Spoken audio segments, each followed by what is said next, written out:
Yeah, what's going on, everybody? This is Architect 7. As you guys know, we've been speaking on having Royale come out to the show, so we did a special night, especially since Diva's hasn't been doing a special report.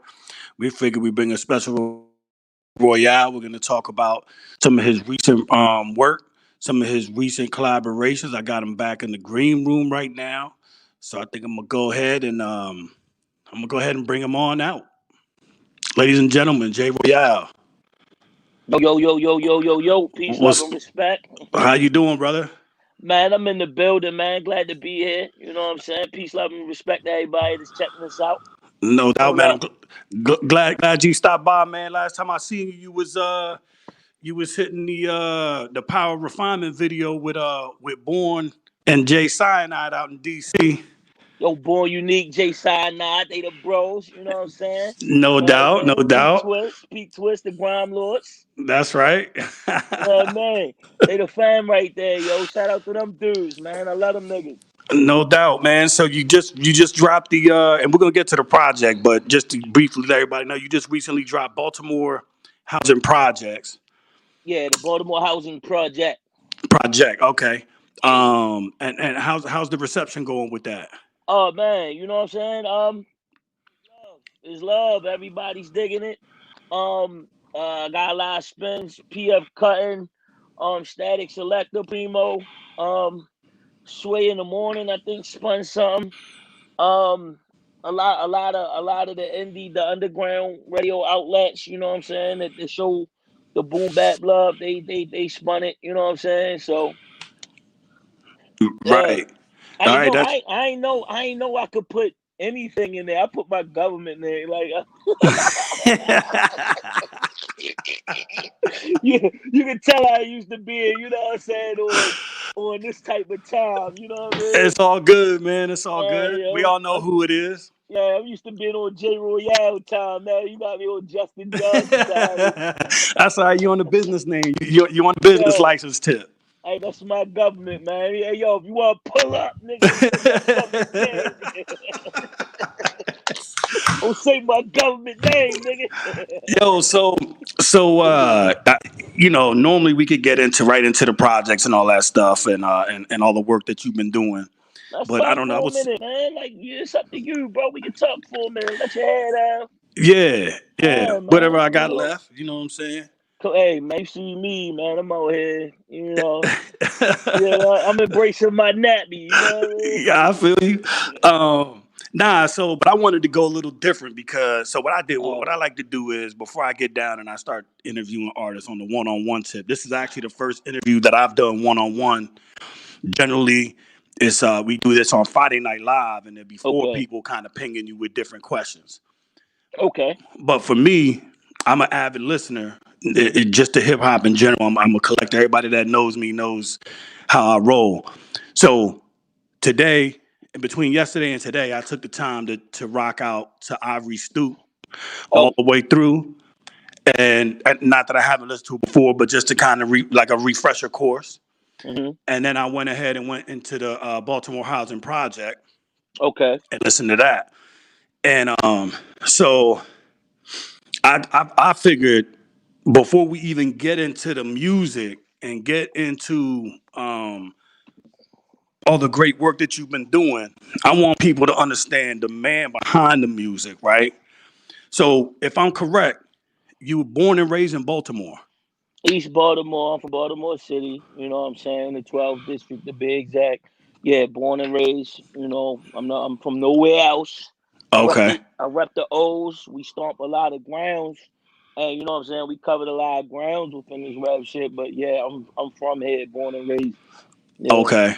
And so with that being said, I want some background. What was it like growing up in Baltimore? We hear a lot of we see the wire, we see the news. Yeah. I've driven through the area and it's pretty rough, man. There's a lot of people down on luck. I see a lot of cats on the corners struggling with addiction and what have you. What was it like growing up in Baltimore during your childhood and coming up? Give us the backdrop. Well, I mean, you know, like, yo, I mean, people say rough and people say you know, the woes of it. But I mean, you know, me being from here, you know, it was fun. My childhood was lit. You know what I'm saying? Like, you know, like from fire hydrants being sprung open in the summertime, to park pools, to basketball games, to, you know what I'm saying, just, you know, high schools and fights, fist fights, and, you know, like, you only know it to be rough when you've seen different. You know what I'm saying? So when you're from here and you know you're born and raised, this is what you know. So you know what I mean? It's like if you're brought up eating sardines and struggle meals, then when you're presented with a, you know, a 5-star restaurant plate, it's like, yo, which one is the salad fork? You know, Right. which one is the soup spoon? You don't know. You know what I mean? You don't know that you're in front of, you know, gourmet eating. So to me, Baltimore is my, like, you know, call it what you will, but I love it. This is where I'm from. You know, this is where I was born and raised. So it's like you know, seeing different parts of the world and the streets. You know, you know, me growing up, it's like, okay, now I know, you know, that there's, you know, the picket fence, the, you know, the lawns and with the swing in the back and all that. But you know what I'm saying? My life was row homes and you know what I'm saying, marble stoops and the 8 bus, but it was lit. I love it. You know what I'm saying? But Baltimore is it's a trying city. But you know, when you're brought up in it, you know, it's things that you have to pick up if you're going to run around out here. And it's just like, man, when you come off the porch, it's like, yo, it's certain rules, and they not written rules. But you know, breaking one of those rules could mean a lot. You know what I Right. mean? Yeah. Right. So give me some insight to 8-year-old J Royale in Ah, Baltimore. oh man, 8-year-old J Royale. I'm on the basketball court. I'm doing 8-year-old. I'm Ninja Turtles. I'm Saved by the Bell somewhere. You know what I'm saying? I'm Saturday morning cartoons. I thought Zach Morris was cool as shit. You know what I'm saying? I thought Slater was stocky. Like, you know what I mean? I thought I thought Lisa Turtle was sexy. You know, you never know, man. I was a regular kid, man. I like cartoons. Fucking The Punisher. You know what I'm saying? I got it tatted on my arm and shit, like Frank Castle. I was in the comic books, so it's like I know the background story. I know the X-Men. You know, Marvel masterpieces. You know, things of that nature. We were like Marvel masterpieces to my childhood. You know, like with Pogs and all those little waves, that was ours, you know, Marvel masterpieces. So it's like you had to know your X-Men. You Okay. had to know you had to know first and last names. You had to know, you know, the origin of certain things. That's why it's like it's so lit that the 80s was so fucking cool. I'm an 80s baby. So the 80s and the 90s culture, it's like, man, we kind of, you know, birthed these young cats No because it's doubt. like we did it on in paperback form, and now it's just digitally, it's digital now, and it's like the movies that you're seeing and this, you know, Yeah. Marvel, we read it. Yeah. Those were our comic books, you know. So I was your regular kid, man. No doubt. Okay. You So know, let's fast forward. You start fast hitting the forward, the 13 to 15 range. yeah, 13 to What 15, knucklehead. But I'm a knucklehead now, you know. I'm starting to get introduced to, you know, hanging out, um, alcohol, uh, marijuana. You know what I'm saying? Just my mother used to always say. She used to say, "Don't rush your childhood." She used to say, "Oh, you're rushing to become a grown man, and you know, you don't know what you're doing now, but that those childhood years aren't coming back." So it's like my cousins, they would go fishing, you know, and they would go catch salamanders in the creek, and it's like I would rather be with, you know, the knuckleheads, and I really regret that, you know what I'm saying, because it's like, you know, now that I have a son, I could relive all of those times that, you know what I'm saying, I forfeited to be with the wrong crowd. And it's like, you know what I'm saying, now I could, instill that to him, because it's like, man, just playing catch, throwing the football, things like that. That's the peace of mind that I want. That, you know what I'm saying? It's like at a young age, we did all that. We had our run with that, but we would rather be where, the shit was going on, and there was girls and there was money. But, 13 and 14 is when I started to look up to clothes, jewelry, and, fly kicks and all of the wrong shit, because they're really, and I can really honestly say, it doesn't mean shit. But to a young kid, these are the necessities, for popularity, Right. for Identity. yeah, all the females, what we thought was love, and what we thought, what I'm saying, was, yeah, it was that, what I'm saying. So Yeah. No yeah, doubt. yeah. So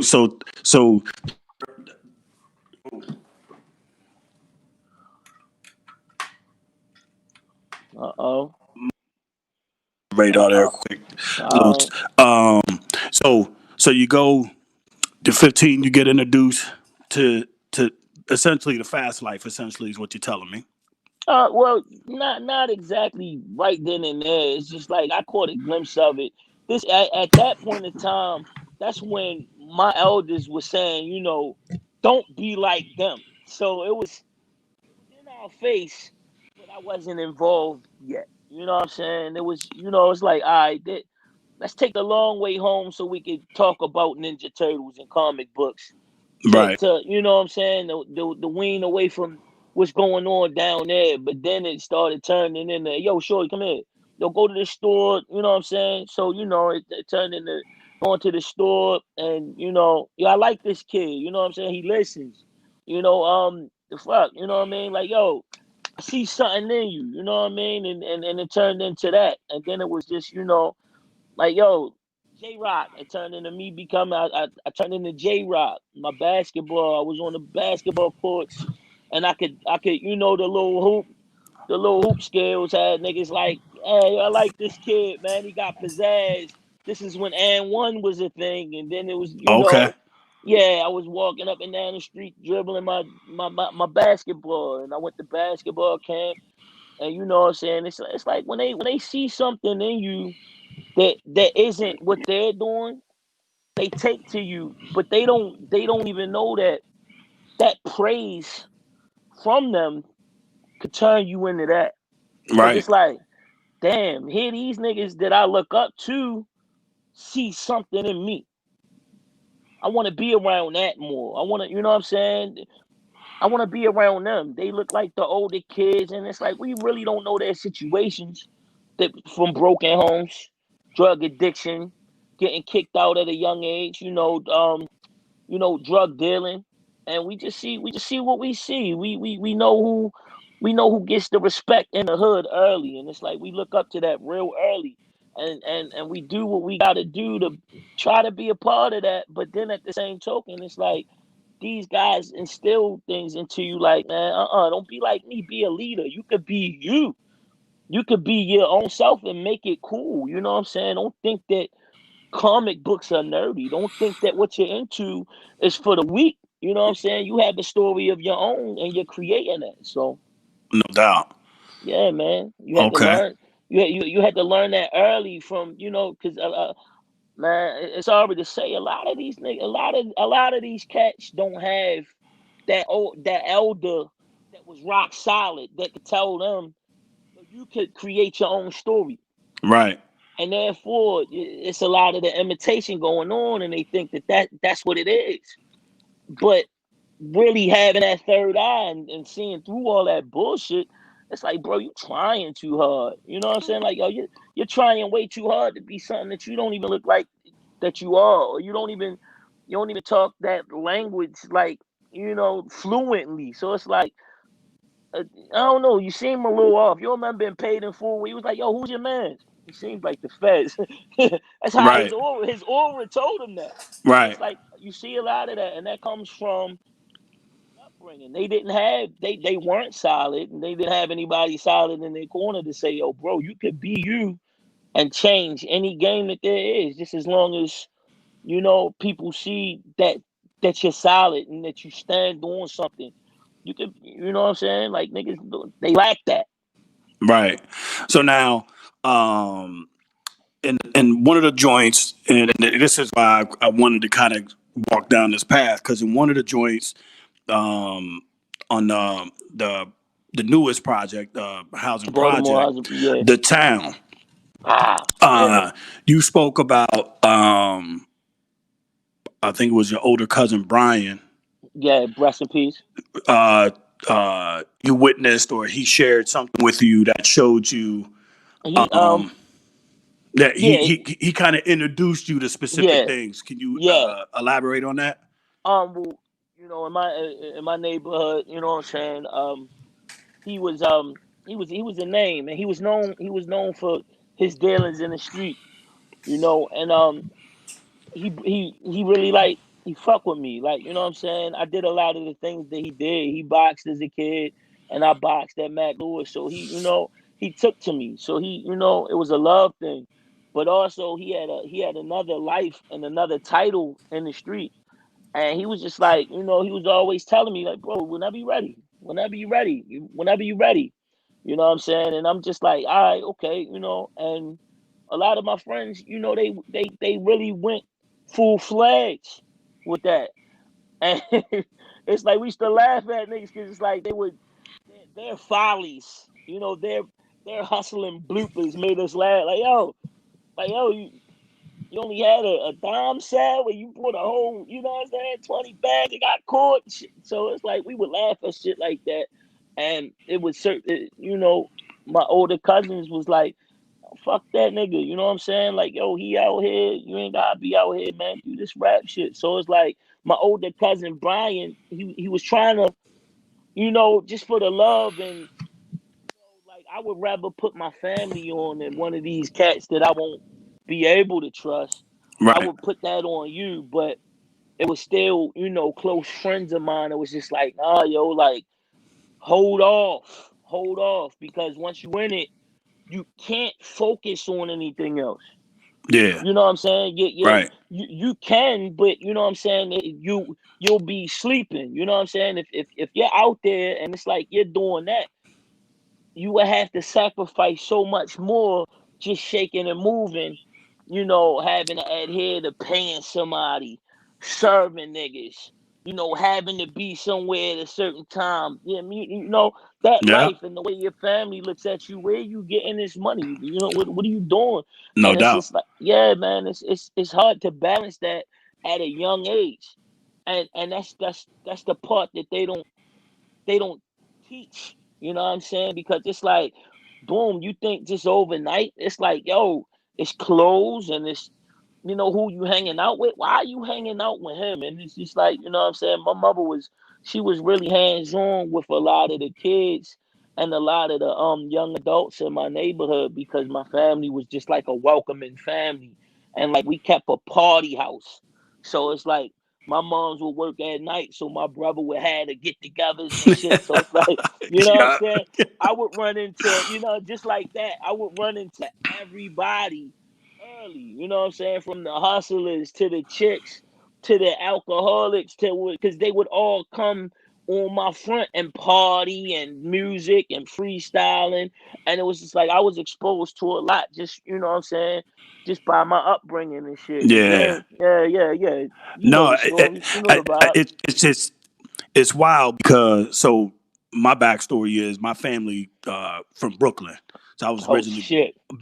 born in Brooklyn. We moved out when I was at a younger age, but you as Puerto Rican raised family, you bring that city vibe to wherever you go.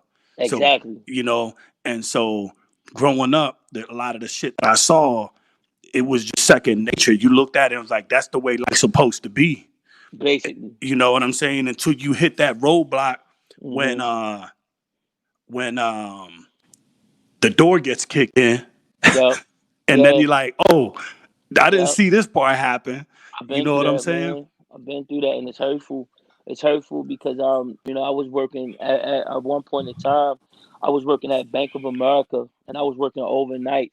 So we were still, just like in and out of doing a lot of shit, and we had got into an altercation with some guys, and they brought up a firearm.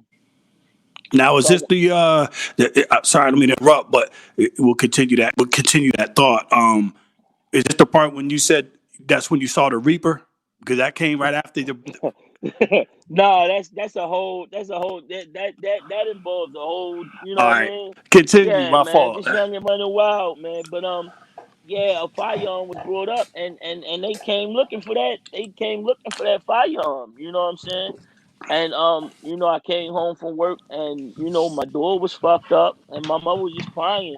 I had a daughter. You know what I'm saying? I had a daughter young, and it was just like, man, this shit is crazy, bro. Like, and then it's like when it's a two-way street, because it's like when the hood know that your shit been fucked up like that. You're the talk of the town. You're in the nigga news, as I like to call it.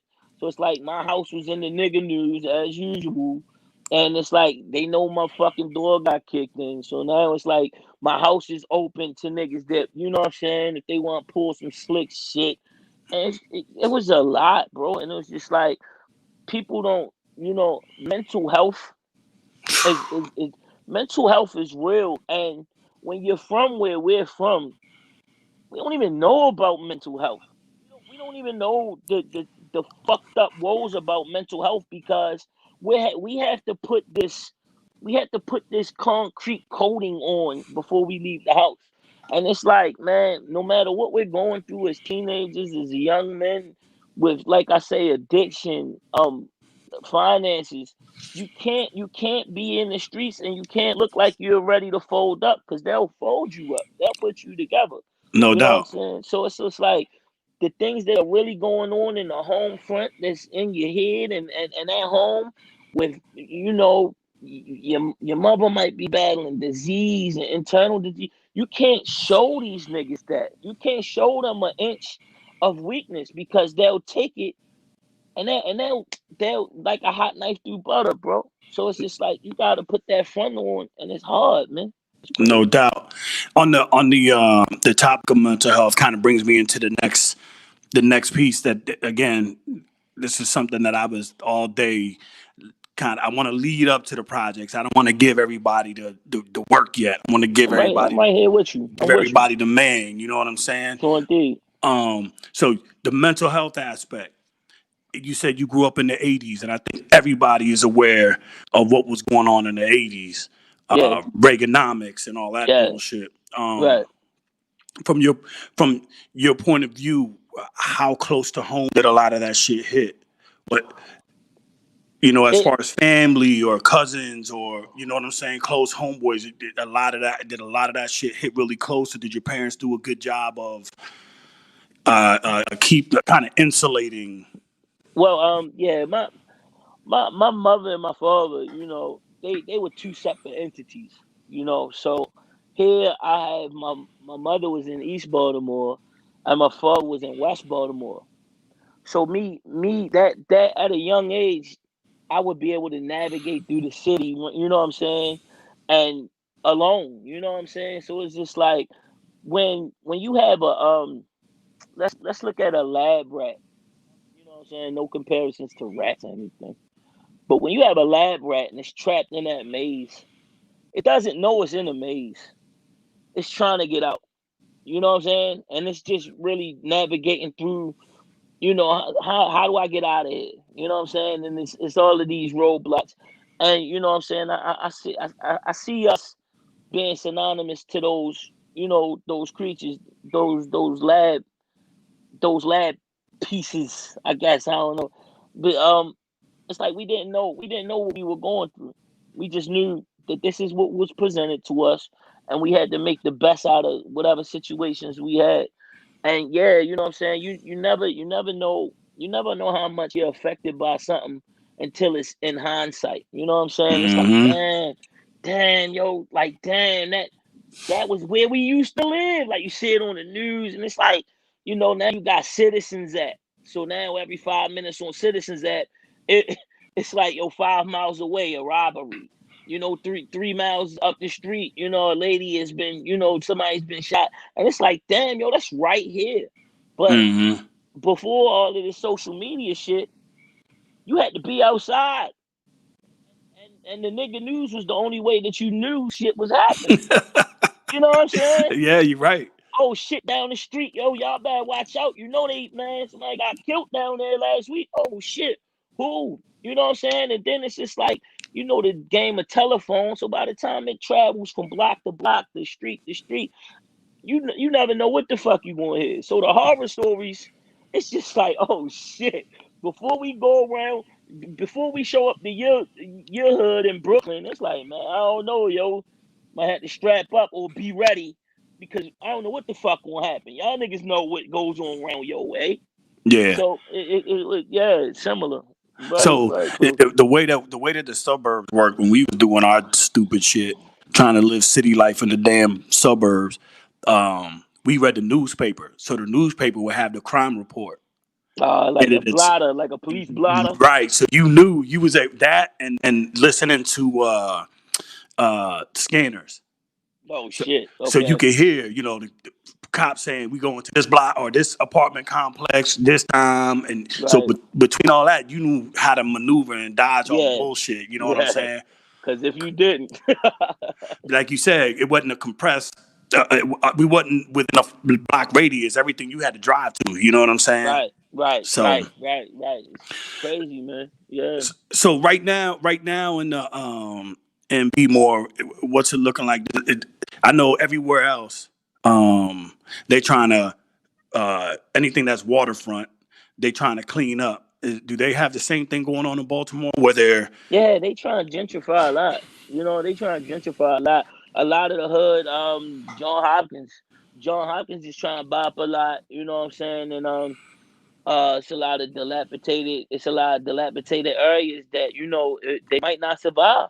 They might not survive. You know what I'm saying? Because once they get their hands on it, you know, it's gonna be turned into something crazy. And it's like, you know, the way a lot of these communities and politicians work, it's like, you know what I'm saying?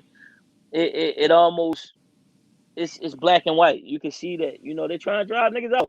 You know what I'm right, saying? Because once they get a hold of it, they're gonna triple and quadruple the rent. You know, uh, assistance isn't going to be, you ain't going to be able to get assistance in certain areas. And what they're trying to do is saying, you know what I'm saying, the people that, that need assistance and housing in Section 8, are going to be here.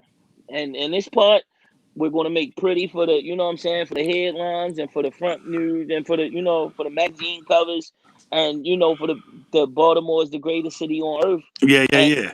that's kind of why I did like my CD packaging is that because it's a bench. It's a bench in Baltimore that says Baltimore, the greatest city on earth. You know what I'm saying? And on the inside, it shows, like the reality of it all. So it's like on the outside, it's what they'll present to you in the brochures. But Right, when you open up the packaging, it's what we really see. You know what I mean? So right. yeah, I did Yeah, that that's like not that. that. And the crazy part is I think a lot of that shit's everywhere. I know I worked Yeah, in the district yeah. for a while, like Southeast. Like Mm, nobody wanted to touch Southeast. mm. And now what they've done, they put the baseball stadium in there. Yeah, They gave everybody yeah. vouchers, moved them out. I mean, Yeah, they knocking down the Anacostia area. man, Um, they and playing chess, and we yeah, don't even know it. We don't even yeah, know it because it, the agenda that they're pushing, it has people, it has everybody looking at the dumb shit that's going on and focus on the wrong shit that's going on. And here it's like they're passing laws right underneath our noses. You know what I'm no saying? shit. And it's just like, damn, I didn't even know that this was a. And you know what they say when you get locked up. Ignorance of the law That's it. isn't the excuse. Yeah, Meaning, if you break the law and you don't know that you're breaking the law, you still broke the fucking law. yeah. You And we're still gonna lock fuck, you. and they still Yeah, gonna max you out. exactly. We still gonna send your dumb ass up, and congratulations. This is your knowledge of the law, and it's like I don't even want to get into the law because that shit is a whole different fucking story. So You hold know what I'm up. saying? That's a perfect segue into the Let's next do it. piece. Let's do it. my nigga. Police in Baltimore, like I know. A gang. They So a gang, I nigga. mean, we're seeing it now in every damn city. But I know there's been a few instances of certain police tactics in Baltimore. Um, what is it that you dealt with, go through on a daily basis? Or You it know what I'm all. saying? I've been through it all. I've been through it all. You know what I'm saying? I can't I can't sit here and say that the law pulled guns and killed me or shot at me, but they've definitely waved pistols in friends of mine and in our faces for little shit. It could be nickel bags of weed. It could be weed smoke. It could be loud music. It could be alcohol. Man, we've been laid down in the rain. We've been, just our clothes ran through. Them running through our clothes. You know what I'm saying? Just the cuffs being too tight, the nightsticks poked at our necks, the knees in our backs. I've been through it all, man. And it's like, man, we knew a long time. We knew a long time that the police, they're a gang and they're a ruthless gang. You know what I'm saying? And they even tried to switch it to where as though, with it being a lot of people saying it was race driven, you know what I'm saying? And then they would switch it around to where it's though it's like, all right, boom, the white cops will be a little more lenient, but then the niggas that are police officers will be twice as rough. You know what I mean? And then try to talk that job shit to you. You know what I'm saying? Like, oh, shut the fuck up, nigga. You ain't hurt. This ain't hurt. And it's like, damn, bro. Like, damn, yo. But I mean, we have all been through this shit forever. So it's like for it not sinking in to a lot of people, it just that's the gray area, and you just know it's like, bro, I could just tell I could judge you and tell you where you might be from if you don't know that this is real. Right, And people that side with, I ain't gonna say to side with the law, but with the law and with the police and their morals, and people saying, well, you should have, and right. it's like, nah, none of that shit is called for. None of this dude got shot in his back 7 times the Seven other day fucking times, with bro. his kids in his car. It's nothing you can tell me. It's nothing you can tell me that walking away from the police warranted 7 fucking slugs to your back, bro. So now there was an incident, if I recall, I think it might have been a couple years ago, where they were figuring out that the police department in Baltimore was Grimy. what they were like dealing drugs or some shit. Grimy. They'd Eh, take niggas packs. They'd take niggas packs. They'd take niggas money. They had the little operations thing going on where they had the little spot. And man, man, I was in there one time, and a lot of dudes that was locked up for some, like ghost guns and gun charges and drug shit. You know what I'm saying? They were fighting that. You know what I'm saying? And they knew these officers by name. You know what I'm saying? And Right, I was reading the other day, like Baltimore had to kick out 24.7 million just because of police conduct, misconduct with the police, and them out here acting ratchet, man. And don't get me wrong, I'm not gonna sit here and say, because I mean, we're on a platform, so it's like you gotta choose your words carefully. So I'm not about to sit here and minimalize the crime that happens in my city. right, I'm not going to minimalize that. It's out here. You know what I'm saying? But to sit here and say that the police don't participate in that fucking crime, yeah, that would be me completely lying to a whole fucking platform, and I'm not doing right. that. Yeah, I'm not going to do that. The police are just as grimy as any other street crew or dangerous organization, crime organization that there is. They have bodies. They got bodies on their gun. They manipulate paperwork, and they are killing kids the same way anybody else that you look at as murderers and killers and thugs. They're in that category, and it's blatant. It's black and white. We got a question. Somebody asked, "What do you think about Kimberly Klasick?" Is that her last name? I don't think that's her. I know who they're talking about, and I'll say this, man, because she had a she had a commercial where she's walking through West Baltimore, and he was talking about her hills, like she can't walk in hills. But no, she was saying a lot of real shit. You know what I'm saying? She was saying, I think, and don't quote me on this because I'm not the most political guy, but I think she was saying, how the Democrats they talk a good game but have yet to do something, and she's a black Republican, and she cares about basically showing and proving. So I'm aware of I'm aware of the shit she's talking. But you know what I'm saying, I look at the politics just like any other game. It's like, I shorty talking, but what's she talking about? Like, she's putting a lot on the forefront, but what's her success story? You know what I'm saying? What's her proof that she's getting shit done? You know what I mean? Just opposed to somebody saying, you know what, you fuck with me, I'm gonna get your money. And it's like, bro, you don't even look like you got money. You know what I'm saying? So it's just like, it's ways to look at shit like that. And I'm aware of what she stands for, and I'm aware of what she's putting out there. But I really I don't like talking so much about shit that I can't back up, word for word. Because people, well, what do you mean? She's a Republican for 8 years. I don't know all that. So it's like, I don't like to Right, get into right, shit like that. right. Yeah. Yeah. Okay. Yeah. So, so all that being said, we talked about your history, growing up in Baltimore, Right. all that. What were the defining moments? What would you say were your defining moments when you knew that you would make that shift? That pretty much it seemed like you had mentors that were telling you, "Hey, you need to go ahead and get behind that mic and drop some projects." What were the defining moments that you could look back and say, "That's when I definitively stepped into the Right. game and made that move"? I can honestly say, just the small time goals. If like, let's say losing weight is your thing, that first 5 pounds that you lose, you like, all right, I'm on to something.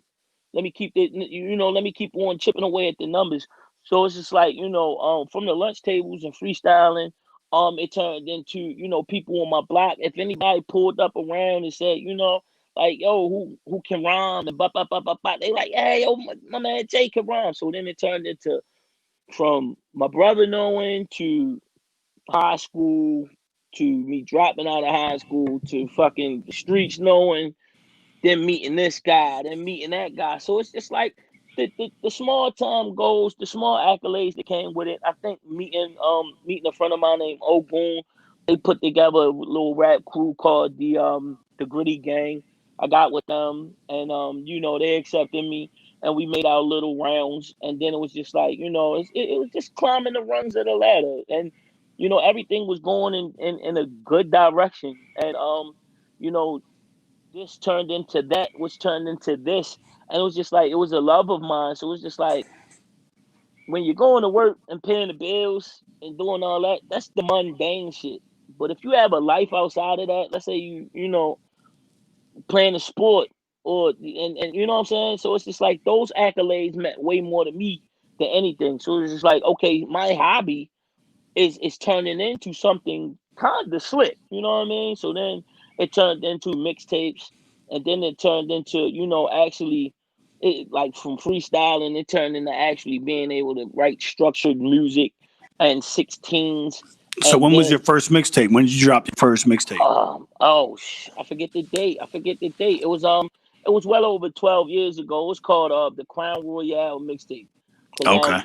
we created a name, J Royale, and we tried to use Crown Royale as the theme for it. Then I did a joint called The Decline, and this is when the music was messy. It was the mixtape era. It wasn't mixing and Yeah, mastering. You yeah. know what I'm saying? It was just buzz A lot of on open buzz air, on buzz. Exactly. It sounded like we was underwater. You know what I mean? 4 track So recorders. yeah, exactly, shit like that. So I started with the mixtapes, and then it just grew from there. And the people that I would meet, each like entity that I would run into, as far as that was taking the music serious, it was like, well, you got something, but let's polish it up. So along the way, as the further I went, I would meet somebody or a crew of somebody's that would tell me, okay, well, you're doing great, but to improve, you could do this. So then I would, I would use their advice and I would take their advice. And then the fucking business came. Yo, so somebody question from the audience. They said any collaborations with any B more MCs like Tay Rock?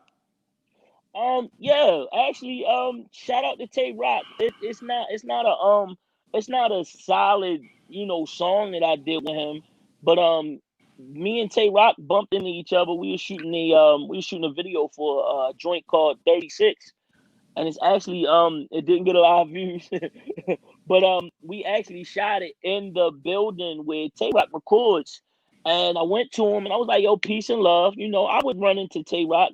His upbringing was battling, and mine, is MCing. You know what I'm saying? Same thing, but you know what I mean. The arenas was just different, but I ran into him and I was like, "Yo, beloved, I had liquor. We brought food." And I said, "Yo, help yourself to some liquor, some drinks, and some food." And I brought shirts. I bought shirts for everybody that showed up, and I asked him. I humbly asked him, and I told him who I was and what it was I was doing. And I was like, "Yo, if you want, make an appearance in this video." And he was humble enough to do it. He did. He was a cool dude. You know what I'm saying? He showed love in the video.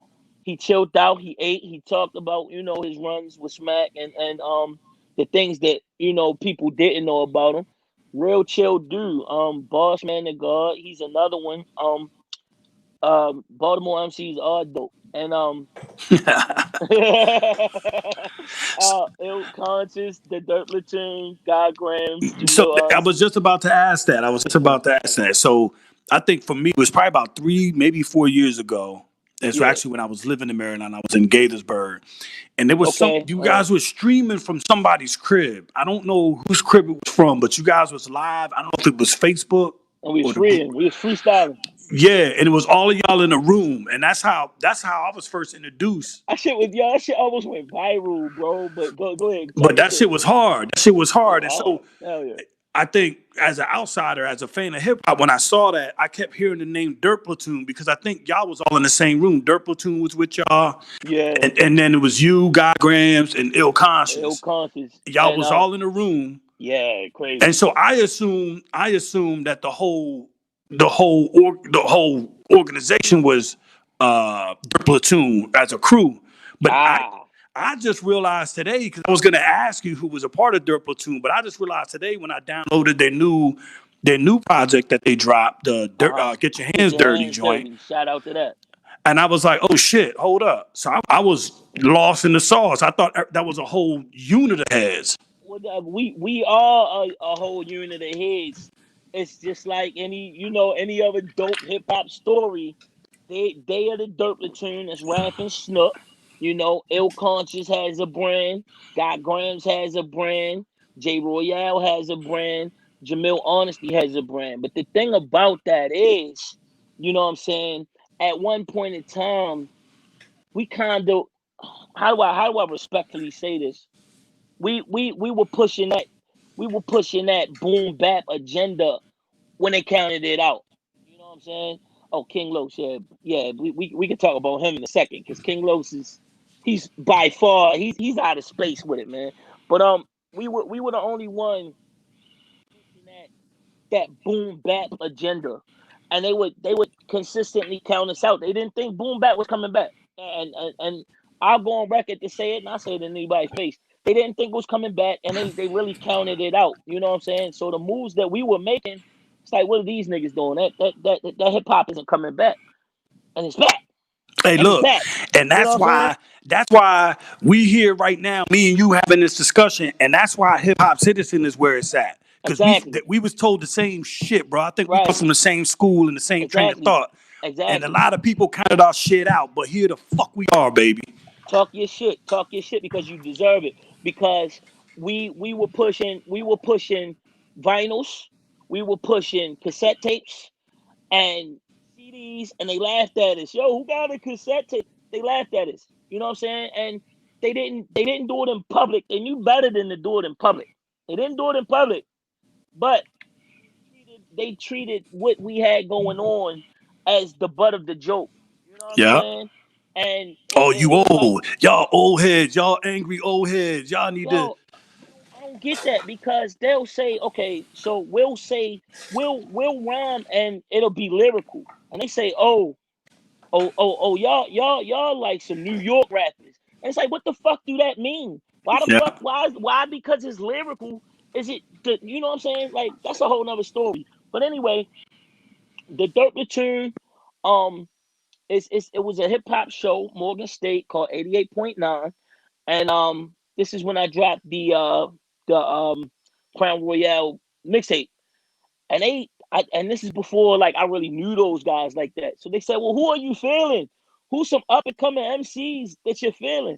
And they said, "Yeah, that nigga J Royale." And I said, "Oh shit!" Like my man woke me up because the radio show was from 12 at midnight till 5 in the morning. My man woke me up, was like, "Yo, niggas just said your name on the radio," and I'm like, "Oh shit!" So you know, time went on, and it's kind of like we built this super group, but we didn't even mean to build a super group. We just was started to hang out together because they were doing what I was doing. Ill was doing what we were doing. Jamil was doing what we were doing. And it's like, it wasn't we weren't rhyming over our music. We the DJ, you know what I'm saying? It was the MCs, it was the DJ.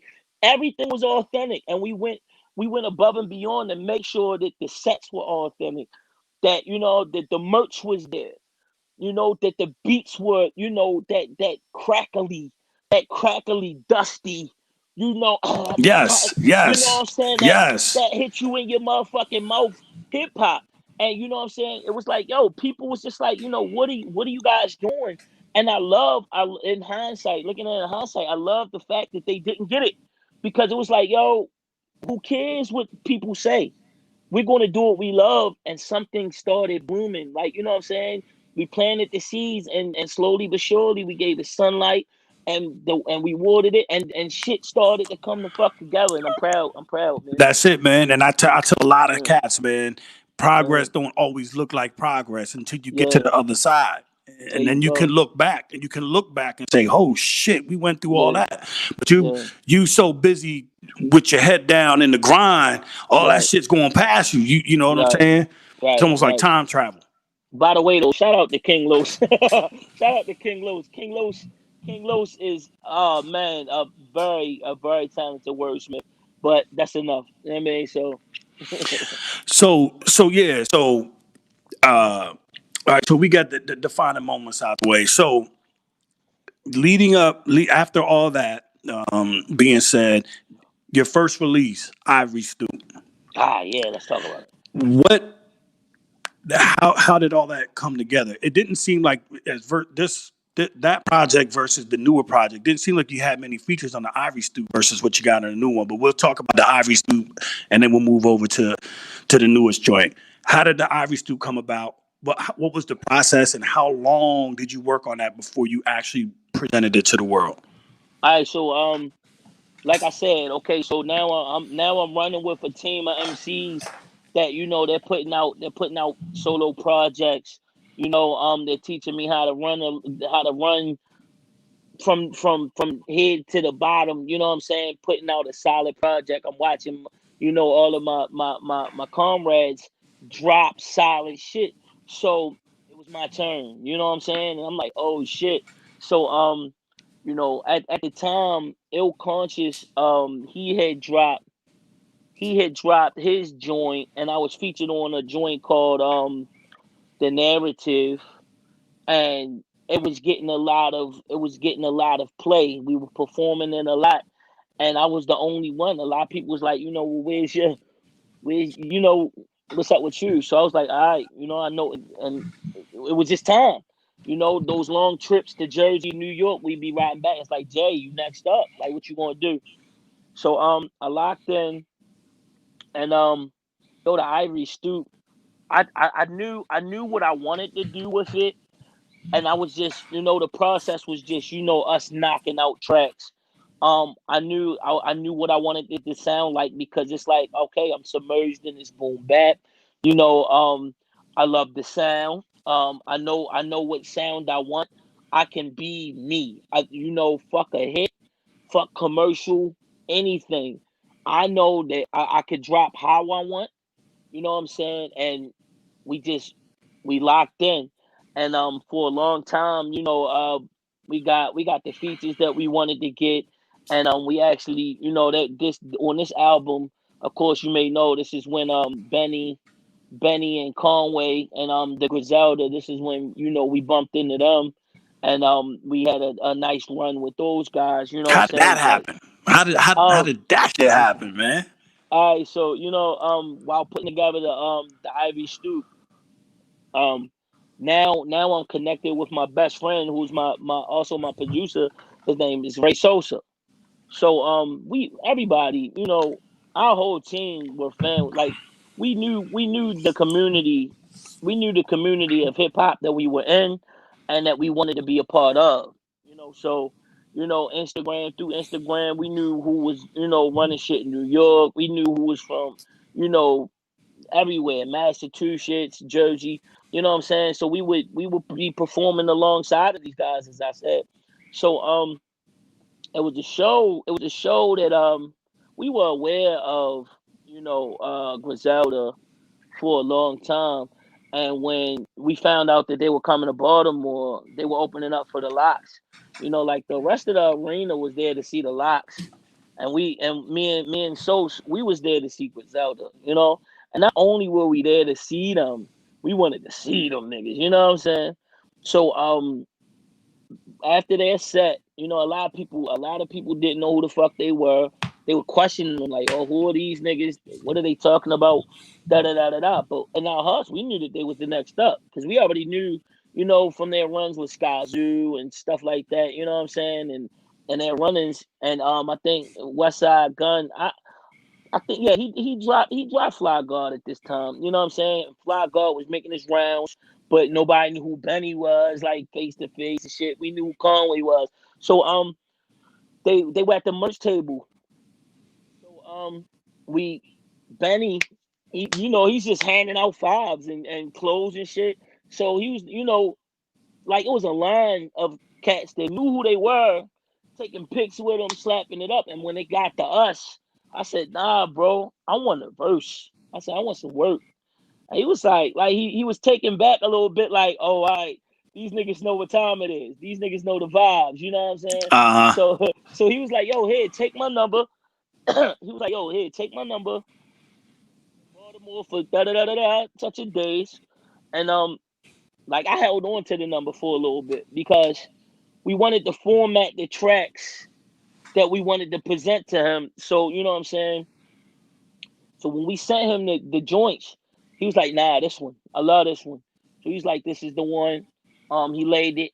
And my brother lives in Harlem. So fast forward, we got a joint with Benny throwing it on the album. So now like my album is like, now I'm like getting tangled about it. Like this album about to be some shit. And then so we locked in with Benny, and then here comes Conway. So now we got a joint with Conway and Benny. You know what I'm saying? And then I hollered at my brother Ill Conscious. We had a drop for it. It's the joint called Walk with a Gun. We dropped it. We had a whole little get together, and the streets was like, da da da. They still wasn't convinced that Griselda was, a superior force. We already knew, and here we are, connected in a way. You know what I'm saying? Right. So yo, came together, and the Ivory Stoop, man, I had so fucking much fun putting that shit together. I just didn't know how people would take to it. And this is like my internal crew. Like we had demo, like a demo, and like I still had the demo. It was kind of like my test press. And my engineer, he called me, and this is when we arranged the album. It was raw as shit. It didn't get mixed or mastered, but it was how we wanted it laid out. And the nigga called me, and he was like, "Bro, I really don't think you know what you're sitting on in this hip hop shit." And I was like, "Damn, yo, I was like, yo, let's just press the button." And Baltimore didn't take to it, but the world took to it. Like people who were aware took to it. And then as the nigga news started traveling back to Baltimore, like yo, it's like and then next thing you know, it's like the moment when niggas knew was when you looked up and Benny was standing with Jay-Z, and it's like they got the deal with, you know what I'm saying, they got the shady deal, and then Jay-Z, and then the whole world is like, oh shit, like I know my man. Then right, yeah, all of a sudden you their man now, right? yeah, not even, because niggas know better. Niggas know better than to say slick shit like that. My homie, man, Yeah, he was. right. They try to turn the deaf ear. You know what I'm saying? Oh, y'all work. Yeah. Fuck that. so, and we got to the fun part of Ivory Stoop. I'm gonna Yeah. talk about. Let's talk about the not so fun. The album, which initially was on a specific label, and I'm not gonna. I refuse. Nah. I won't do that. But Yeah. it was on a Don't. label. Respect, And respect to those guys though. yeah, no doubt. So, what was the but was there any? Did you get any bad feedback from fans, DMs, like thinking you was the reason why shit wasn't popping off? Oh my god. Yeah. Yeah. I just, and uh how do I respectfully say this, yo? Because it's like I'm glad it happened now, because it just adds to the story. It makes my story that much more potent. Hindsight, It's a chapter of the book that it's like, wow, we really overcame that. You know what I'm saying? But when I was going through it, I'm like, damn, yo, here we go. This is my first fucking LP. This is my first solid project of work. And here everybody that wants to support it is looking at me like, like kind of like I'm trying to run off on a plug or some shit. You know what I right? mean? And it's like, I shut up about it. I didn't rant. I didn't wow. I ain't, I'm like, yo, I was just on my shit. Like, how am I going to get out of it? And a couple of good dudes was caught up into this. So it was just like, all right, what am I going to do to sway what's going on? So it's like, I wasn't going to sit and take that shit. Like, fuck that. Like, I'm not in this shit for the money. No amount of money is going to, you know what I'm saying, going to make me sit here and just say fuck it and just crumble it all up. I started making phone calls and I'm like, bro, you know what I'm saying? How we gonna shop this to somebody else? And niggas was like, no, yo, you can't shop it because they already got it. I said, no, yo, it's Mm-mm. our shit. We gonna have to we gonna have to try sell this shit to somebody else and get everybody who wanted to support on board with what's about to go down. Right, And I did it. And the other artists that had been sitting through this, they looking at me like, wow, like yo, I took the initiative. And it's like, yo, fuck, y'all can sit here and take this shit. I'm gonna make this shit happen. So we got in contact, and shout out to Copenhagen. Great. Oh, them niggas saved my life, my nigga. You know what I'm saying? They said, yo, and let me tell you, it wasn't business. It was because yo was a supporter, because he liked the fucking album. And he was like, yo, he said, you know what? This is what I'll do. And he was, you know what I'm saying? The business shit had to, because we had to clean shit up. It's so much we had to clean shit up. So it's just like, all right, if you're willing to do this, in my heart, I just wanted the world to hear my fucking shit. And this was my first vinyl. Like I said, Ill Conscious, the only vinyl I had my voice on was the Ill Conscious vinyl. I needed right, my own. I needed my own, because niggas say it's not vinyl till it's on vinyl. You know what I'm saying? right. So that shit happened, and it just took off. Like, motherfuckers understood. You know what I'm saying? Because it was like, I'm not about to argue in inboxes to niggas who just, like, that's your opinion, bro. You think that I'm in this shit for the long haul. So it's like getting you or trying to take your little what $30. That's not what I'm in this shit for. I wouldn't set up anyway. It was light at the end of the tunnel. You know what I'm saying? And yo, it's a dope fucking story how that shit came out. And then that turned into the cassettes. It turned into the skateboards. It turned into a lot of shit. The videos. It turned into a nice fucking run, and I'm proud of that story. Like, we came out of the mud with that one. No doubt, man. So, Yeah, so man. it even it's funny, man, because sometimes some of the darkest moments will show you the some of the best situations. It's crazy how Yeah. that shit works, bro. Getting through that shit was not fun at all, but it was rewarding, and it told us that we wouldn't fold. You know what I'm saying? Because it was a lot of phone calls. It was a lot of you know stressful. Like, yo, what we gonna do? And it's like a boxer, bro. It's like a boxer. Now, as a boxer, you'll have your cut man, you'll have your girl, you'll have your nutritionist, you'll have your trainer. All those motherfuckers walk to the ring with you. But when you get laid the fuck out in the middle of that ring, it's just you. It's just you. So everybody that walk with me, you know what I'm saying? Yeah, yo, da da da da da, yo, good album. What you gonna do next? What you gonna do next? It all started turning into what are you? You. It's no longer, you know what I'm saying? And it's like, shout out to the niggas who kept it together with me and stayed there with me. But my nigga, when you get laid out in that ring, it's just you looking at the ceiling, bro. It's just you looking at the fucking ceiling, That's my nigga. facts, man. That's a whole fucking fact. Nobody, your wife ain't gonna jump in that ring to pick you up. Niggas ain't jumping in that ring. And it's just like, well, they gonna say a million things as to what you should have did. See, he dropped his left hand. He dropped No his doubt. jab. He wasn't jabbing. He wasn't eating right. He wasn't running. He Right. wasn't doing this. Everything you Everybody did knows what wrong, you right? did. Exactly. Everybody knows what you didn't do. But you know what I'm saying? It's like when shit happens and when you win, everybody in the ring holding that Of belt up to you. course, you know how So it goes. yeah, man, you gotta look at shit like that. Everybody that's tuning in, we talking with Jay Royale. We walking down the path here. We just got done discussing the Ivory Stoop. If you're Right. out there and you got questions for him, feel free to dial in. The link should be Anything. down at the bottom. And then we're Anything. gonna move on into the new project, man. Might as well lead people to the new projects, the Baltimore Housing Project. I misspelled I put the wrong title in there, but it's That's all Baltimore good. Housing Project.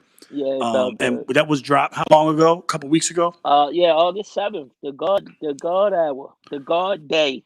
You know what I'm August saying? 7th, Architect The 7, se- baby. You the feel me? Architect 7. There You you know what I'm go. saying? There you go. The 7 is the God's number. That's right. I say, yo, all right. So the Baltimore Housing Project. You know what I'm saying? Out. You know what I'm saying? The CDs just came in. They came out fire. We sold out. We sold out of our first. We sold out our first 100 copies. You know what I'm saying?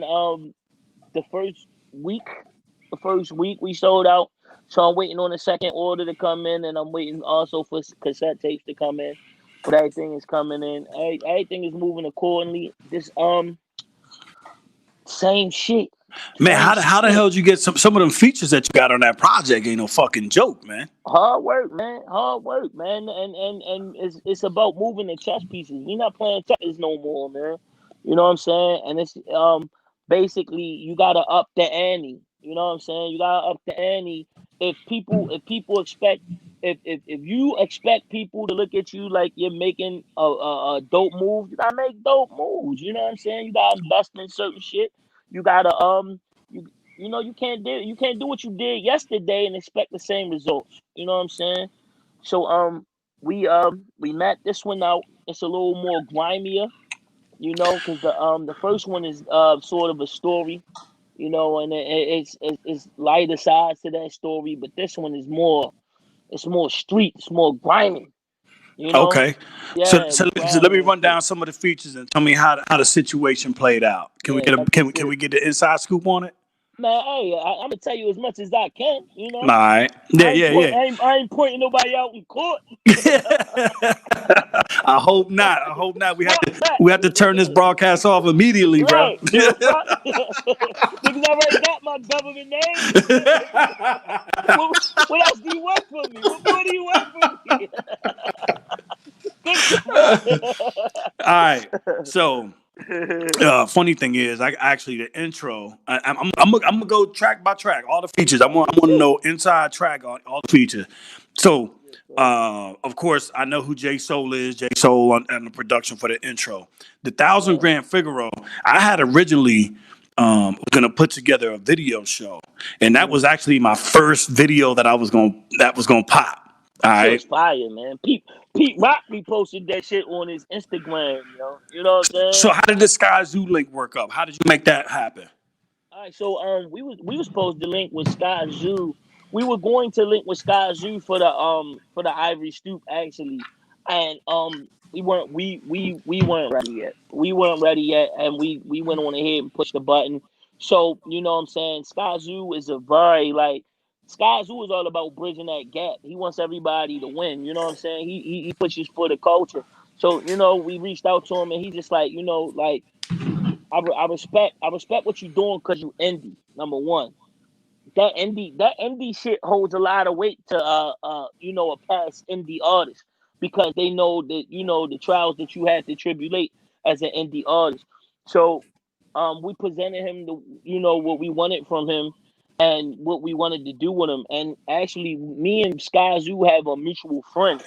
You know what I'm saying? And through not through the mutual friend, but I bumped into him in Ohio, and that mutual friend's name came up, and I was like, bro, I say, that just solidifies it because at first he was the entity, and then after I bumped into him at it was the 2x2, it was a tour in Ohio, and it was a great tour.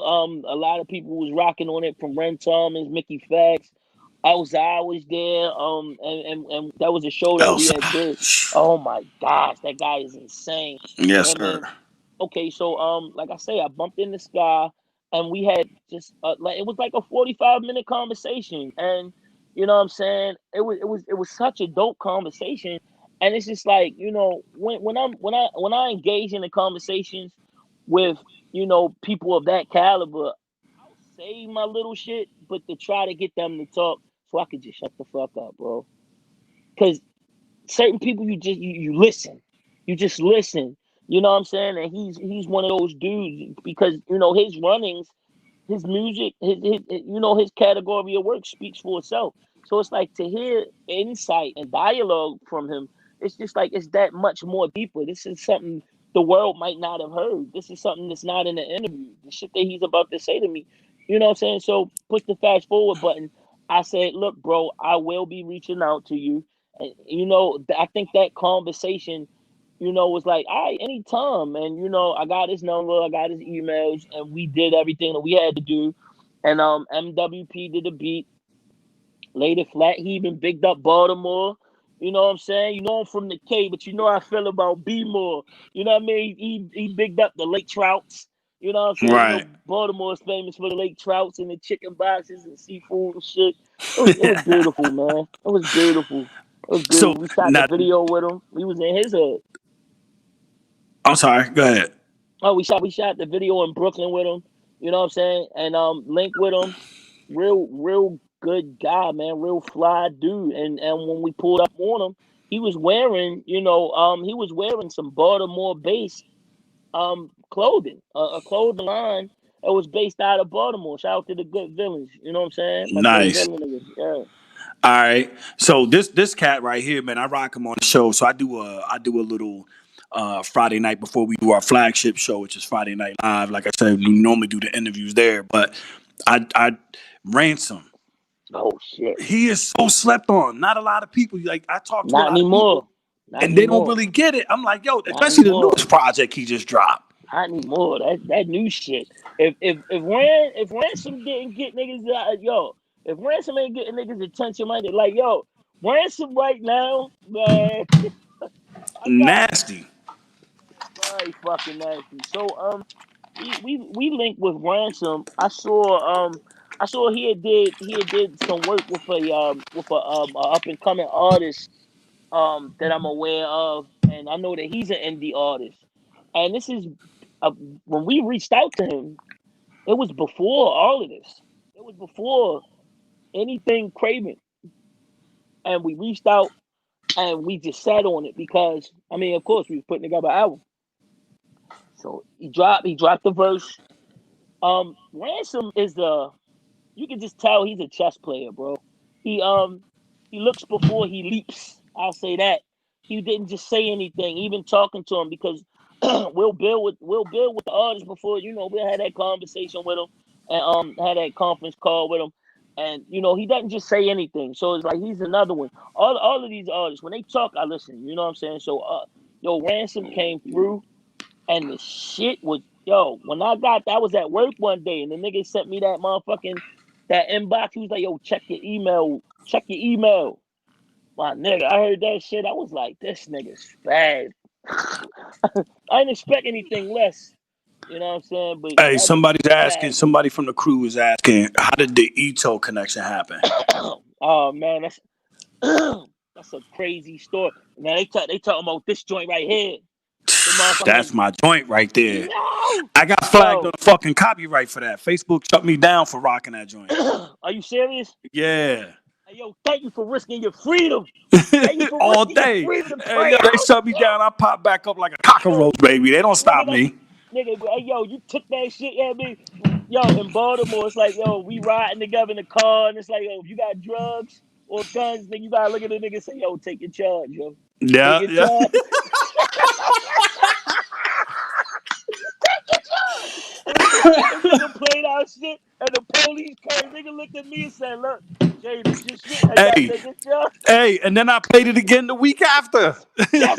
And the Now week that's after that. savage, nigga. Savage, nigga.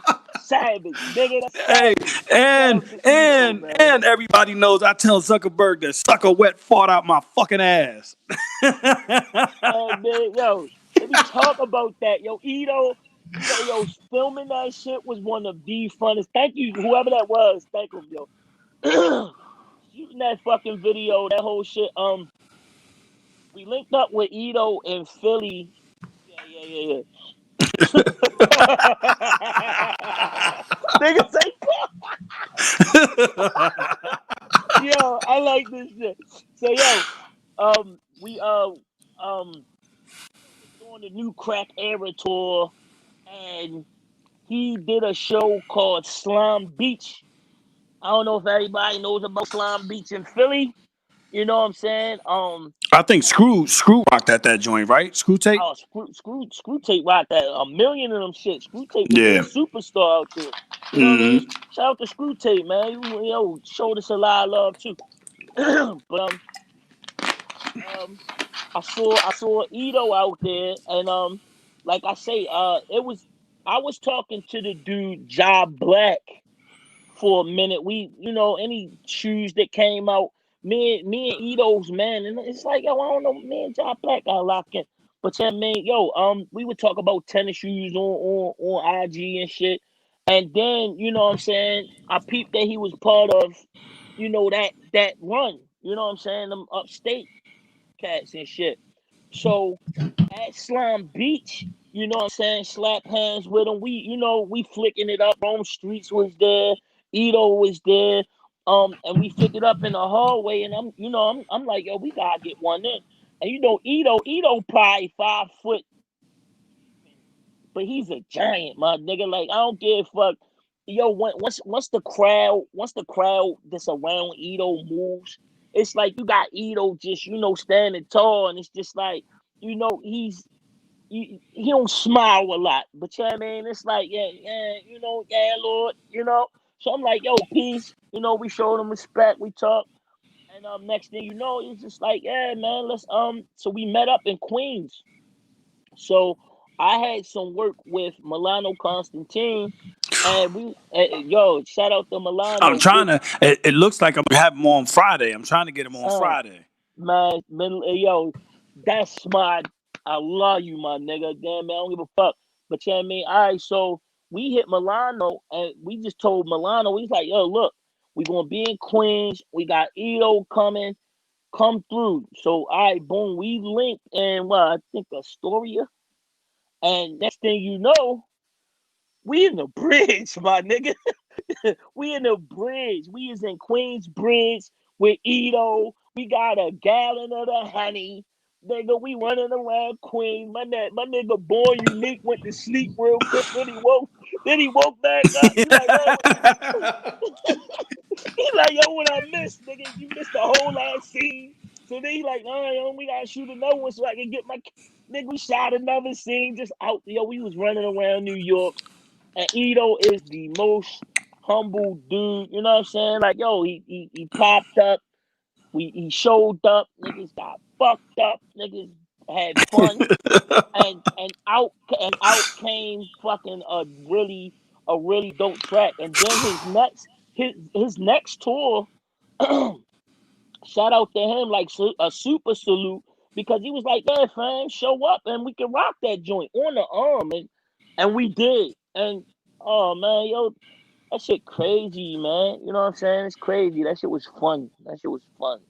Shout out to yo Uwap, Uwap. That shit was That crazy. joint. Who did the Yeah, man. production on that? Ray Sosa, Ray Sosa, my nigga Crazy. Sos. I And swear he to Baltimore? God. He's Yeah, Baltimore? Baltimore. Yup, Baltimore. Yeah, Nasty. man. Yeah, man. I've been running with yo. He called me one time and shit. Since that phone call, me and that nigga been rocking and rolling ever since. You know what I'm saying? And fun fact, like yo, fucking Ito and Milano Constantine, they've had dealings, but that video shoot was the first time that they connected, on the, like in the physical, and really got to build with each other. So it's like just that moment, those little moments, you know what I'm saying? And like hearing Milano Constantine talk about the DITC days. He had us, we set up a session Yeah. in DITC studios. So I got a chance to really lay shit down.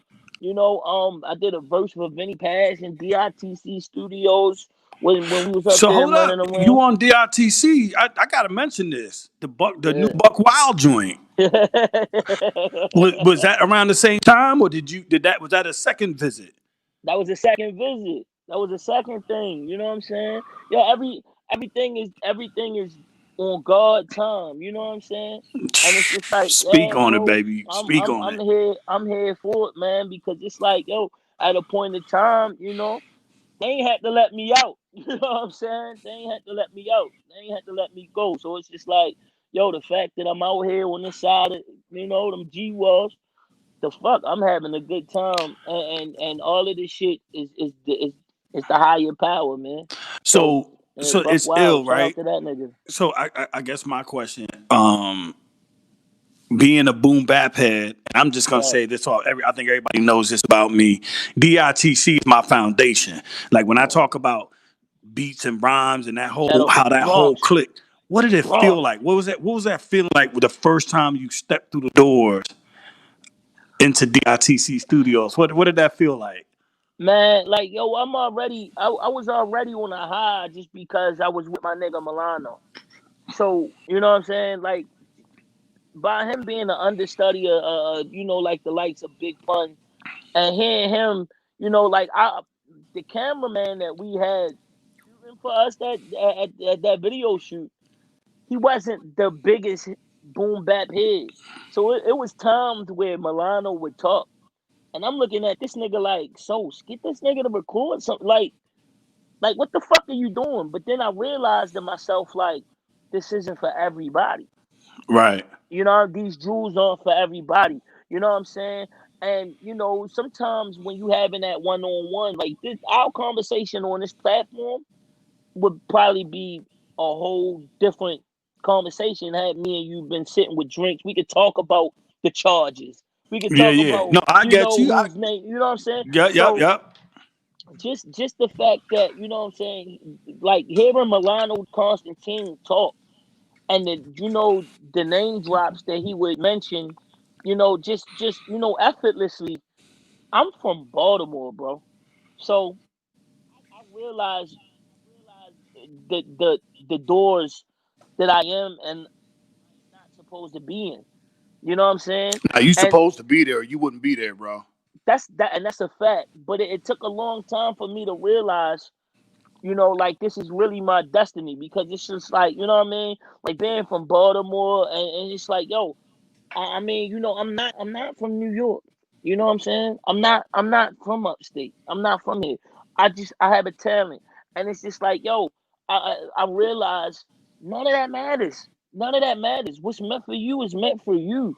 Like it's all timing, and it's all when, the right ears hear that shit. And you know what I'm saying? That's why I try not to burn bridges. But let me, I'm rambling.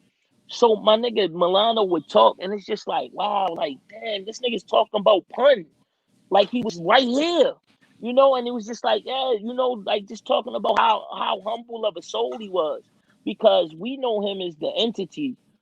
They know yo is the cool nigga, and it's just like Right.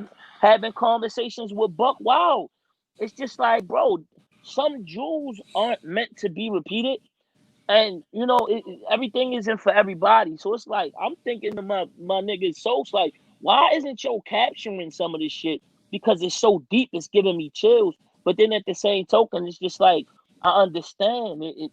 You know, some people it'll go in one ear and out the other because they just don't even. They're not cut from the cloth that I'm cut from. You know what I'm saying? So, like, yo, for real, hearing some of these conversations coming out of, what I'm saying, coming from these higher ups. Like, wow, bro, like I gotta be doing something. Something gotta Yeah. be, like it's crazy.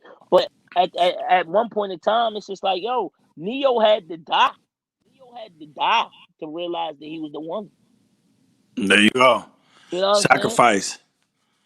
Yeah. So yeah, Yeah. man, So let that sink in. when you look in the rearview mirror, when you look at uh uh uh the 8-year-old Jay Royale, and then you get into the Yeah, 13 through 15, and then you get right. into the 20s, and then you Yeah, man. you see all the pitfalls through the family or Right, friends, and right, and right. and and, and the near misses that you could have suffered. Crazy. You know what I'm saying? And then you look Right, what's sitting in front of you, like, I'm right. here. And the odd thing about that shit is, it's like, yo, a friend of mine told me, like, yeah, man, yo, for real, hip hop is all about perspectives, and you know what I'm saying. It's like, yo, nobody has ever heard it from an East Baltimore perspective like yours, because there's no other you. That's You know what it. I'm saying? So he's like, yo, your runnings and you know what I'm saying, what you've done, you're running around in the city and your perspective on shit, and you know what I'm saying, how you talk it and how you going to walk it and shit like that. Nobody else is going to do that because nobody else is you. And That's it. it took a lot for me to, let that, like resonate. I'm like, wow, Yo, and facts, that's why I think it's important that when I started this interview, I wanted to start from a whole different perspective, because just like you said, you walk your own path.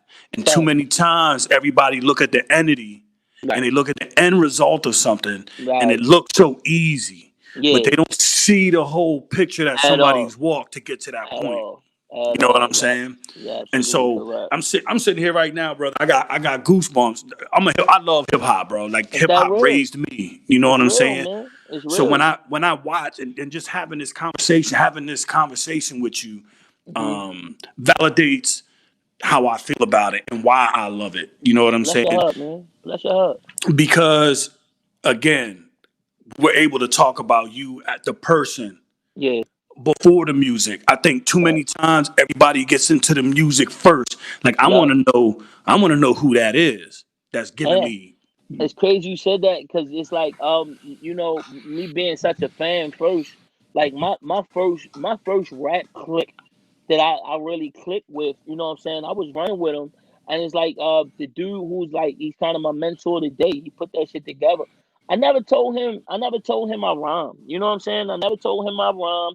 And I just would always show up, and he was just like, you know what I'm saying? Like, yo, it started to become conversations, but it wasn't about rap. You know what I'm saying? It's like, oh, all right, boom, you good? You good? You ready for the show tonight? All right, everything good at home? Everything. And it was like, it was a real conversation. So it was genuine, because I didn't meet this guy pushing, yo, I'm next up. When you gonna give me my chance? When you going, you know what I'm saying? Right. And it happened like a lot of shows. I'm known for. I'll be in the crowd. Politicking with niggas, drinking with niggas, and talking with niggas. And next thing you know, they call our crew up, and it's like, yo, why you ain't say you was going on stage tonight? I'd have been at the front of the building, because you a cool nigga. You know what I'm saying? Because you a cool dude. And it's just like, all right, well, boom. Now that you know me as a cool dude, this comes along with, this is the baggage that comes with me. That's I'm it. not I'm not the rapper that's trying, that's trying to, prove that I'm a cool dude. I'm a cool dude to fucking rap. So it's Right. like, if the rap didn't work, cool. Follow me on IG for me. for the fact that we can be cool together. Like I'm not, you know what I'm saying? I'm not trying to Yeah, sell you something. You know what I'm that's it. saying? But yeah, man, And that's real. and it's funny because a lot of the crew, my crew, like everybody knows, I I spit, I make beats, I do all that. But the reason why I'm here and I'm doing this is because everybody makes beats, everybody want to spit, but Hmm. nobody wants to love that shit. Exactly. You know what I'm Exactly. saying? Yup. Like Yeah, I man. want to love the community. I want to love the fucking culture. You know what I'm Yup. saying? Yeah, So and again, that's why I wanted to take the approach that I took on the interview tonight. man. Yeah, And I dope know shit. I've held you. We knocking on an hour and 25 right now. Hey, man. Hey, check us out, man. Today is the Lord's Day, man. We got all day, man. We supposed to be here. We supposed to be here, man. We supposed to be doing this. So what's next up, man? What you got? I know you pushed the album. I saw you put the 7-inch vinyl. Was it UOP that you put the 7-inch Yeah, vinyl out? WAP is yeah, I got my hands on some of the 7 inches. I got the physicals for the Baltimore Housing Project. I got physicals for the Ivory Stoop still lingering around. We waiting on cassette tapes. And September the 16th, keep your eyes close to Copenhagen crates because around I think the 16th through the 26th, within those 10 days, they about to drop a bomb with the vinyls for the Baltimore Housing Project. For those who fuck with it, you know what I'm saying. A lot of cats is screaming album of the year and all that. I don't get into all that. I just repeat, like if they say it, I'll retweet it. You know what I'm saying, and praise the Lord that that motherfuckers just taking the time to listen to the shit. But right now, nothing has changed, bro. And it's just like anything else. By the time I release some content, or energy into the world, by the time you even get to it, we're knee deep into our next situation. You know what I'm saying? Right, right. And yeah, man, and now, because hip hop kind of like surviving in hip hop is kind of like being ahead of the curve. You know what I'm saying? So it's just like we're putting the ingredients into the new seasoning and the broth. You know what I'm saying? But now that these are coming along, people are starting to take notice, and the work is kind of doubling up. You know what I'm saying? But it's like it's nothing That's that's a good gonna thing. That's a good yeah, thing. yeah. But I'm taking it in moderation. I'm maintaining a slow and a slow and steady pace because I'm not rushing anything. I know what people expect of me now, and if people enjoy what I've been doing, it's just like I'm not gonna rush anything just to put my name on it or just to say that I'm here or I'm doing it. I want to do it with pride. I want to, my name is behind that work, so it's just like we ain't gonna Dog. step on that work. We gonna give niggas that raw. You know what I'm What'd you say? saying? You ain't gonna step on that work with aspirin. Yeah, we ain't gonna step on that shit. Man, you liable to get anything from fucking Baltimore. They got that scramble and shit. Them niggas, they put anything. Benadryl and shit, perk 30s and shit. Yeah, you gonna hear some shit, bro, for real. I swear to God. But yeah, man, we working. I'm getting some phone calls, and I'm having a lot of dope conversations, and that as we all see, look at the world and the state of it right now. Money isn't everything, bro. They're taking the money away, and these conversations, they're my jewelry. You know what I'm saying? The That's it. conversations and the relationships that I've built just from being a sturdy motherfucker and being concrete and sticking to my word, that's been my jewelry, man. Because it's like that money, you make it just to spend it, and they're gonna make a way. They're gonna make a way for us to be fucking broke being hip hoppers. You know what No I'm saying? doubt. So it's like with But that's you why know, hip hop citizens here. We like fuck that. We facts, coming in facts. and we covering it all, man. We want to And cover it bridging the all. gap and bridging the gap, man. Each one teach one. You know what I'm saying? And yeah, man, it's a dope situation going on. I'm having a lot of fun. It's like I'm back. It's like I'm writing rhymes for the lunch tables again. You know what I'm saying? Because Yeah. it's like it's a whole new crowd of cool niggas and bitches to impress now. You know what I'm saying? Now that niggas are starting to become aware. It's like, yo, who's this Baltimore kid? And it's like, the cipher about to happen, and it's like they hid. And it's like, yo, that's the nigga I was telling you about. You know what I'm saying? So I that got, I got to so post that's that. the cat that I want to be, right? I want to Mhm. be the cat that's like, yo, you heard of this? Yo, Yeah, you heard of exactly. this? You know what But I'm saying? you know your role though. Your Yeah, role. Some niggas don't. Some niggas will take knowing who the next guy is and not say that shit because their man also rap. right. You know what I'm saying? So it's like if you know your role and the importance of your role, it's like, yo, who's the next up with the boom bap? Now you gotta say, all right, my homeboy Ron, but he's more of a trap mumble type rapper. I love him to death. But then here you got this new kid that I heard the other day. I gotta make a decision because it's like, Yo, yo, the decision is clear. Like, and to your point, like I let cats know when I rock the shit that I rock on Friday nights right before we do our show. I let them know. I put my email at the bottom. I tell them the bar is high. I tell mhm. them we not doing trap. No disrespect to trap, but trap got No, all kind of lanes. They trying to shut our lane down.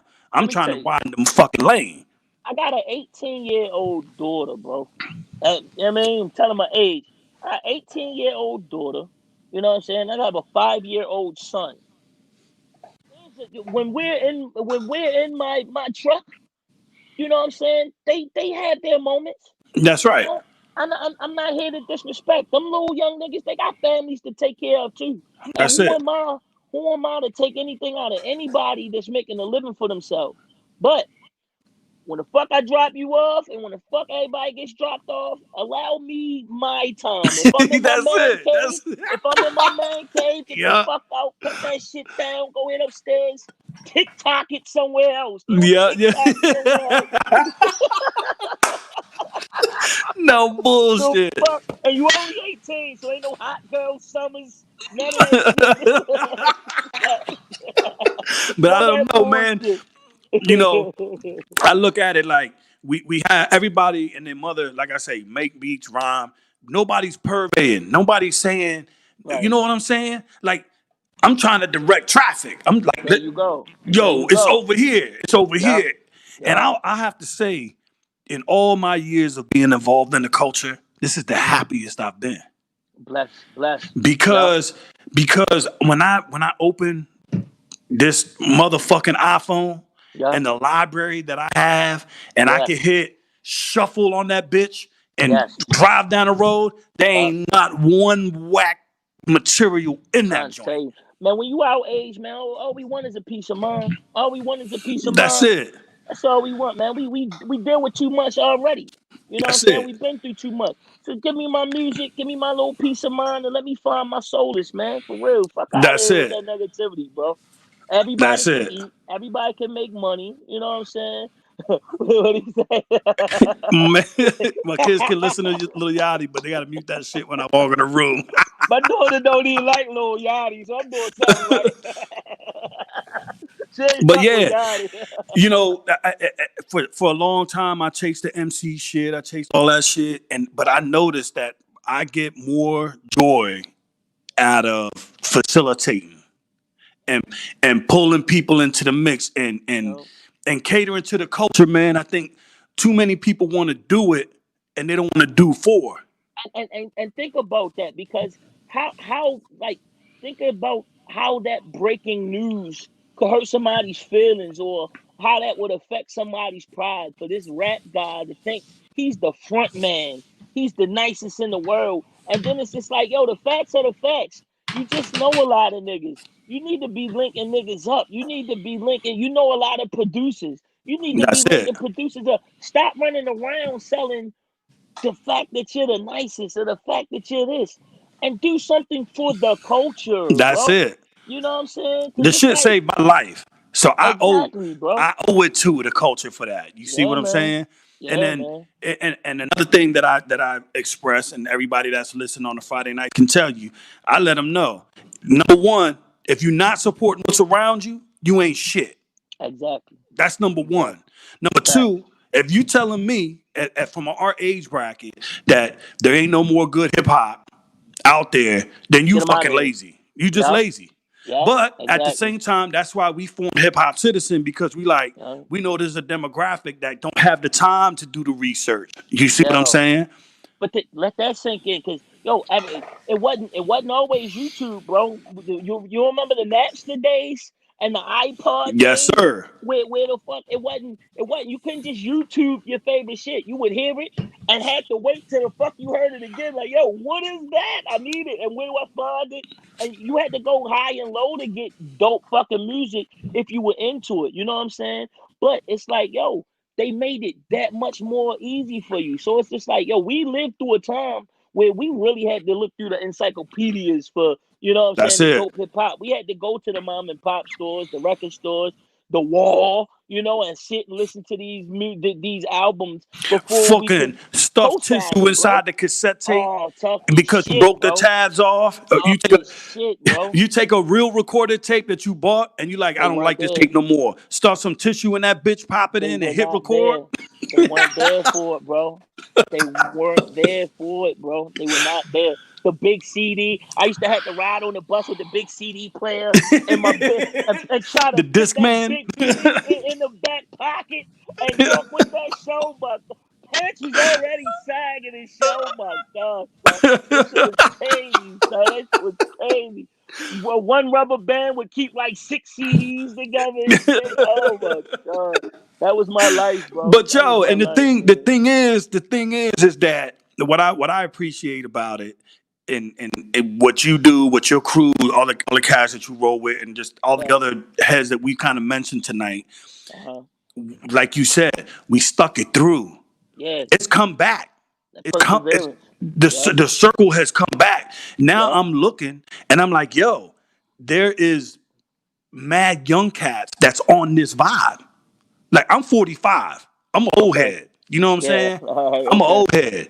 But when I look at it, I'm like, yo, there's a lot of young cats. When I go around and I'm digging and I'm searching through my digital crates trying to find shit for the next show, Uh-huh. these is young cats that's rocking. Crazy. So I Crazy. love that Yeah. shit. You Yeah, know. man. Yeah. So Yeah. yo, It's Brian dope shit. Raganisi, one of the audience said, "What was the first album J. Royale bought?" Oh wow. Okay. It's a short story. I'm gonna make it short. Me, cause we ain't buy the shit. But all right, so me and a friend of mine named Drew, and this was my guy. You know what I'm saying? This is when it was a store called the Wall. It was a Wall in Towson. It was in Towson Mall. So we went to the Wall, and he got Cool G Rap 456, the cassette tape, and I got Big L, the Lifestyles of the Poor and Dangerous. You know what I'm Mm. saying? And yo, I walked out of the store. He did the whole walking around the store 3 times and shit. So then, he got into a big argument with the lady about some stupid shit. And I tried to like ease out of the door and shit. Then the alarm went off. This was when this is when the cassette tape had that big ass plastic thing attached to it. Yeah, yeah, yeah, Like, I had to tuck that shit like yeah. under my shirt, into my pants. It's kind of like hiding a tech or something. Like, it was crazy. And it's like, yo, I was walking different and shit. That motherfucker said, and I started walking fast and shit. We came, but yeah, we came off with that shit, man. We came off with that shit. He didn't get caught, but that was, yeah, man. It was our prize piece, cause he didn't get the Cool G Rap, but I got the Big L, so we rocked that shit. You know what I'm saying? And my first thank the joint, Lord. my first joint was actually a vinyl. So my pops and my uncle Wow. were DJs, Uh huh. and my first joint was White Lines. White Oh. Lines. Yeah. This is Dreams of Passion. Go. That was my first joint. You know how many times they flipped that shit? You know what I'm saying? Then they flipped that to what was that? White girl. Yeah. Did they flip Yeah. that to the same? That shit's classic shit, bro. Classic shit. Classic Yeah. shit, So, man. Yeah, but yo. yeah, I've been yeah, doing this. man. So I know I've held you, man. I held you. Ah, We had an man. hour and 40, Nah, man. nah, man. Anytime, bro. This is what I'm here Yeah, I am for. old as shit. I am. I am. That's wisdom. That's wisdom. You know what I Yeah, mean? Yeah, yeah. that's I'm wisdom, bro. That's seasoned, wisdom. baby, There you go. Talk to him. and my Talk shit to him. still stands up too. Yo, whoa, whoa, whoa. I think that's our cue. Whoa, pause. Pause. But yeah, man, I held Yo. you long enough. I think we'll go ahead and close out here shortly. But Oh man, you I good, mean, bro. could you give us a 16 or something? Oh, 16. Oh my goodness. What do I have on I deck? know you got something because I know you Oh write constantly. shit. I do, man. Let me see. Let me thumb through my shit. Don't do it. Don't do it. Pause.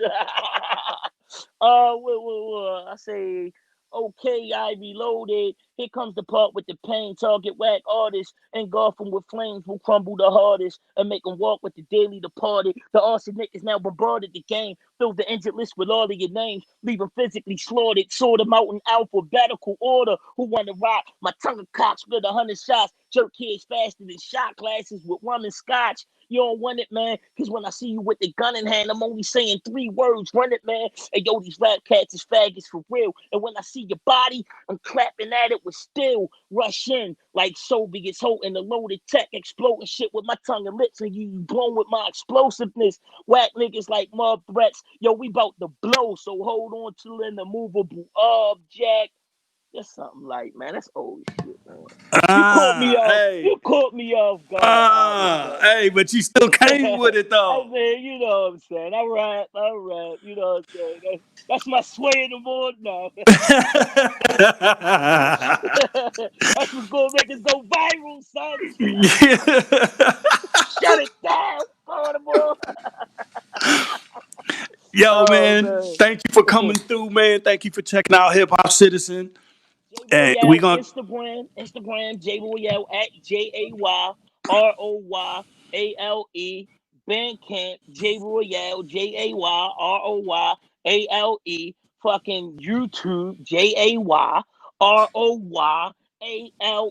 Lock me in, bro. Look up everything. Look up everything. And if you're not going to support anything, just fucking watch a video.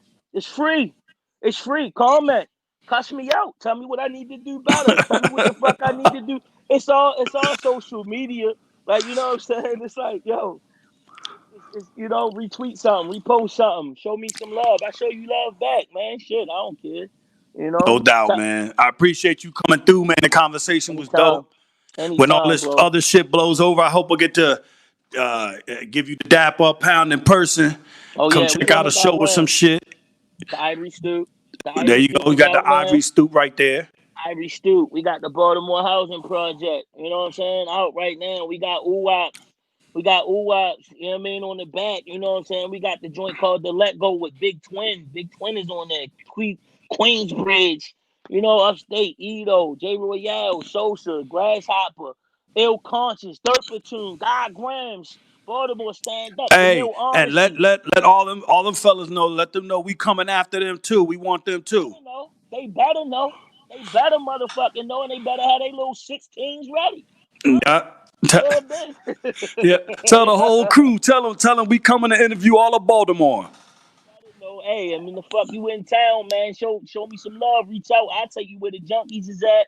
We can watch them nod out and shit. We can throw stuff at them. You know.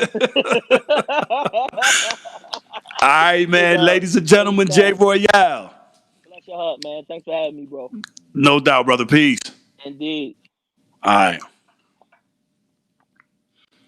Nice. Are we off? Are we off? Yo, ladies and gentlemen, Jay Royale. That was a good interview. Um, if you guys aren't aware, Monday we are gonna have the versus battle, Brandy versus Monica at 8 p.m. Eastern here on Hip Hop Citizen. And then also after that, after I believe they're doing an 11 song battle. So DJ Rise is gonna have his sixth edition of Addicted to Jazz as well, following the Monica and Brain battle. So tune in for that. Of course, always tune in Wednesday nights at 9 p.m. the David Simonism show. He's in a little bit of hot water from the Friday night show. And I guess you could see why on Wednesday. And then Friday nights, I generally do the warm up. I bring you some new, fresh, independent hip hop, and then we get into Friday Night Live. So make sure you tune in. Also, I believe it's September 13th, if I'm correct. Juan, am I right on that? September 13th, D Reviews will be back. Will be back in the mix. She's gonna do a special report on guns, gun control, gun. Is it the 8th? September 8th? Is that what it is? Let me see. I'm checking right now with the sound room. So it's September 8th that's happening. Keep an eye out. We'll definitely drop you guys a line on when that's gonna happen. It's gonna definitely Diva Views are gonna work on the guns. And again, this is Hiphopcitizen. We checking out. You just saw the J Royale. If you checking in kind of late, go check the replay. And that's it, man. Over and out. You guys have a good one. Good way to start the week. And we'll see you guys tomorrow night with the Brandy versus Monica versus. And then after Brandy versus Monica, you'll have DJ Rags. Okay, so it's September 13th. It's Diva Views doing a special report on guns. Gun control, gun whatever. Don't jump the gun. But so yeah, it'll be tomorrow night, Brandy versus Monica, and then following right after that, it'll be DJ Rags doing Addicted to Jazz Volume 6. All right, y'all. Peace out.